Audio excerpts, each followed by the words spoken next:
untuk kesehatan kulit. Secara umum, kandungan dari obat kloroquine ini yang harus kita impor untuk menangani corona ini adalah sebagai antivirus dan juga anti-inflamasi. Apa itu anti-inflamasi? Anti-inflamasi adalah anti panas, anti bengkak, anti nyeri, dan juga anti gangguan fungsi organ tubuh karena reaksi tubuh terhadap mikroorganisme.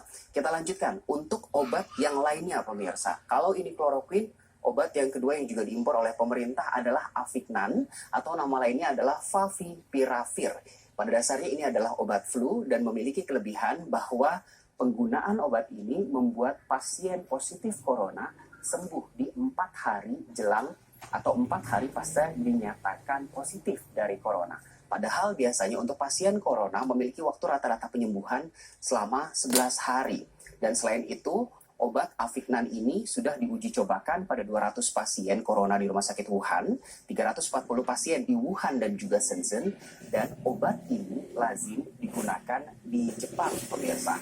Ini adalah Avignan. Sementara kloroquine tadi sudah digunakan dalam dunia medis selama 70 tahun lebih. Sementara obat Avignan ini penggunaannya dikembangkan oleh ilmuwan Jepang sejak tahun 2014, pemirsa. Lalu kita lihat informasi berikutnya, seberapa efektifkah obat impor ini sehingga pemerintah mengambil keputusan untuk mengimpor kloroquine dan juga Avignan ini, pemirsa. Yang pertama saya akan menjelaskan tentang kloroquine fosfat atau Pilkina.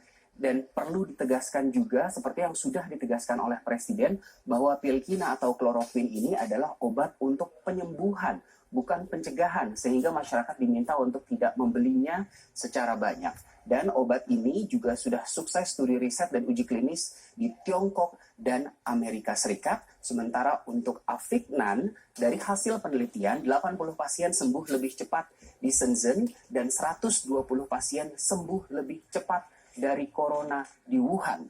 Dua kota ini adalah dua kota di Tiongkok dan menurut The Guardian, 91% pasien yang menggunakan obat Avignan ini kondisi paru-parunya lebih baik dari hasil CT scan. Dan saya ulang sekali lagi bahwa penggunaan obat Avignan ini ternyata mempercepat penyembuhan. Dalam hal ini adalah paru-paru karena virus corona ini menyerang paru-paru dan juga ginjal begitu. Obat ini sudah dipakai di 4 negara setidaknya, yaitu Tiongkok, Jepang, Amerika Serikat, dan juga Prancis, pemirsa. Kita lihat informasi grafis berikutnya dalam cek fakta kali ini.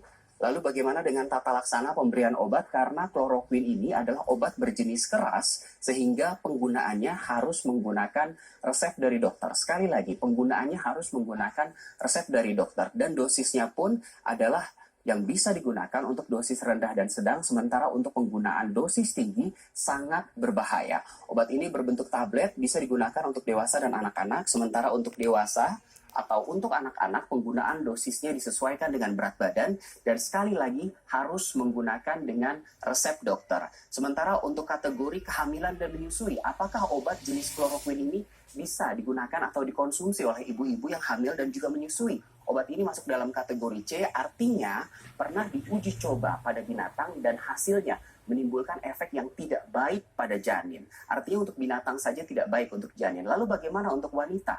Untuk ibu yang menyusui? Masuk dalam kategori C, artinya belum pernah ada penelitian untuk pertanyaan itu. Yang artinya memang ibu hamil atau wanita menyusui diminta untuk menghindari obat jenis kloroquine ini. Dan sekali lagi perlu dengan resep dokter. Sementara untuk dosis obat berbeda-beda dan timbul pertanyaan lagi, banyak orang Indonesia yang begitu mendengar bahwa pemerintah akan mengimpor kloroquine dan Avignan ini langsung menimbun obat ini. Walaupun pada dasarnya obat ini tidak dijual secara bebas. Saya akan jabarkan sanksi apa yang menanti Anda yang menimbun obat-obatan ini. Dari Undang-Undang Nomor 7 Tahun 2014 tentang perdagangan, tepatnya di pasal 107, diancam pidana penjara paling lama 3 tahun dan atau denda paling banyak 50 miliar rupiah jika menyimpan barang kebutuhan pokok dan atau barang penting dalam jumlah dan waktu tertentu pada saat terjadi kelangkaan barang. Selain itu pemirsa, saya juga ingin mengutip pernyataan dari Ketua Gugus Tugas Percepatan Penanganan COVID-19 yaitu Ahmad Yuryanto yang mengatakan kita mohon tidak ada persepsi salah kalau kloroquine adalah untuk mencegah infeksi. Sekali lagi bahwa kloroquine bukan obat untuk mencegah tapi untuk mengobati. masyarakat tidak perlu berbondong-bondong membeli dan menyimpan di rumah. Karena apa? Karena Yuryanto juga menjawab, karena ini adalah obat yang diberikan melalui resep dokter dengan pengawasan tenaga kesehatan. Sekali lagi, kedua obat ini memang dinilai sangat bermanfaat dan bisa mempercepat penyembuhan pasien corona. Namun, karena kategori obat ini adalah obat keras, sehingga penggunaannya harus menggunakan resep dokter. Demikian cek fakta untuk kali ini. Saya kembalikan ke Sumiang di studio.